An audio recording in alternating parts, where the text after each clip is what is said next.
What is up, friends? Welcome back to Ozark Outdoor Brewing. Today we're talking cleaning, specifically how to clean your stainless steel brew kettle. Could be any of the other stainless steel kettles or anything that you use. Today I'm using my brew kettle. I do the brew in a bag single vessel system, so that's what I'm going to clean up today. Just going to get all the gunk out of there, make sure it's nice and clean. Get that shine back to that stainless steel. So come along, let's clean some gear.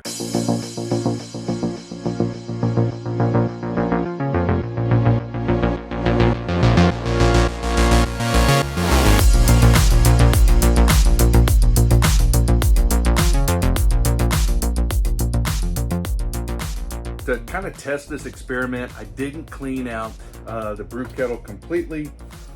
Did get rid of most of the tube and everything in the bottom of it, not all the way. I put the lid on it, took it upstairs, and I just let it sit in a corner. It's probably set for about a month. You can kind of see what it looks like here on the inside. It's pretty nasty. Yeah, I mean, I really don't even want to touch this, but I've got a product here. This is called Barkeeper's Friend. Many of you may have heard this, many of you may have already used this. I'm new to this. The first time I've let a brew kettle go this bad. I've always cleaned it with PBW after my brew days, but I wanted to try to test this out, and I wanted to put it through some through its paces with some pretty nasty and gnarly interior here on my brew kettle. So that's what we're going to do today. We're going to see what this looks like after taking this and giving it a good clean. I've read a little bit about this. I'm not an expert. I'm not a scientist. Don't pretend to play one on TV. So I don't know everything that goes into this. I just know this is supposed to be great for cleaning your equipment like this, removing potentially any rust spots that you might have, I think. Passivating your stainless steel. Again, not a scientist. You can read all about this across plenty of forums and websites. Do your own research. Find the product that works best for you. We're going to try this one today. Let's see how it goes. So to kick this process off, got a little bit of water here. Nothing special. It's just tap water. Just going to wet the bottom of the kettle just a little bit there. Next thing I've got is the Barkeeper's Friend. You can get this on I'm sure a number of places, Amazon, maybe some big box retail stores. You just want to take this and pour a little bit of the powder into the bottom. Essentially what you're trying to do is make a paste, from what I understand. Again, this is the first time I've done this. You all are seeing the results with me. I've never done this, so I don't know what it's going to be like. I just want to be safe. I've got my my safety equipment on here, my gloves. Then I've got a I don't know what kind of, what do you call this stupid thing? Not a brush, a pad, a scour pad, something like that. I mean, it's, one side of it is a little rougher than the other.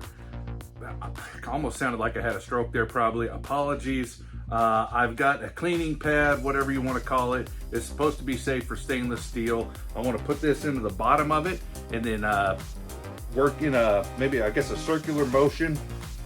I don't know, I guess it doesn't matter what kind of motion you're using here necessarily, as long as you're putting a little bit of elbow grease into it and working to remove any of the bad burnt on spots, stains, whatever it is. I'm gonna start working up the side here, really trying to clean off a lot of those spots that you can see there.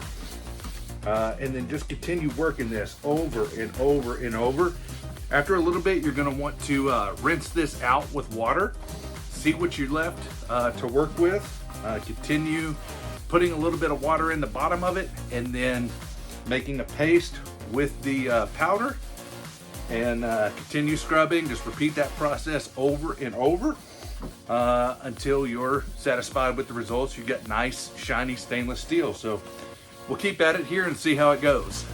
All right, friends, I had to pause editing right here. I realized going through the editing process that I didn't give you a huge tip if you're going to use Barkeeper's Friend to do some of this cleaning and passivating process with your stainless steel gear. So this is my number one tip. I cannot believe, idiot, that I did not say this in the video. I thought of it, completely forgot it.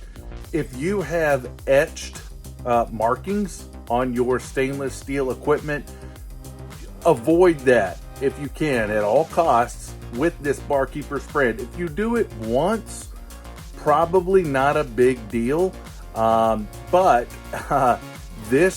Barkeeper's Friend will remove those markings if you're scouring and going over that and trying to clean it. So again, if at all cost, if you have etched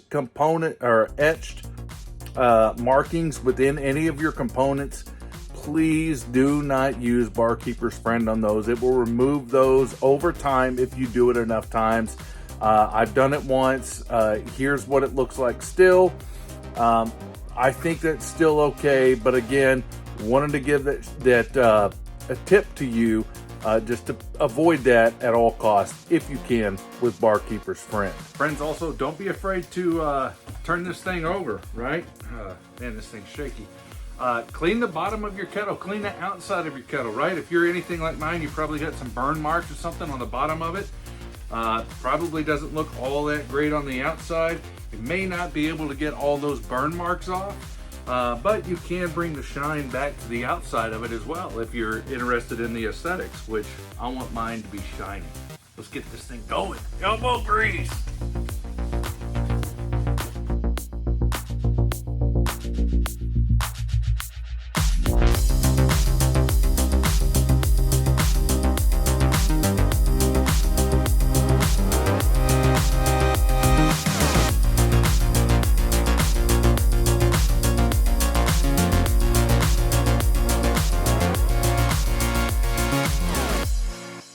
Friends, that's it. I would say that probably took me 15 to 20 minutes, give or take.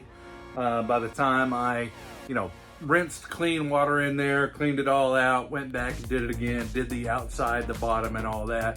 Maybe 20 minutes top, just some good elbow grease going with it. And as you can see, to me, the results are striking. Now, granted, this was an extreme case. I'll throw up a little before and after right here so you can kind of take a look at it.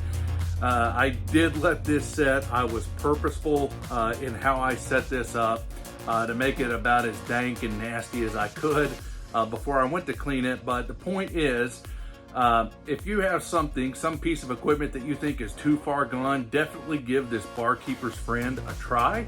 You can probably bring that back. You can save your stainless steel. You can make it good. You can passivate that stainless so you kind of prohibit any bacteria or harmful products getting into your beer whenever you're brewing it. So all in all, I'm going to consider this a win. I think this is a great product. Again, not affiliated or sponsored whatsoever, but would definitely encourage you all to check it out. Like I mentioned before, there are plenty of other products that probably do the same thing. This is the one that I was turned on to, so wanted to give it a try. For me, 2 thumbs up. I think this works well. If you've got another cleaning regimen or product that you use, let me know. Would love to hear it down in the comments below.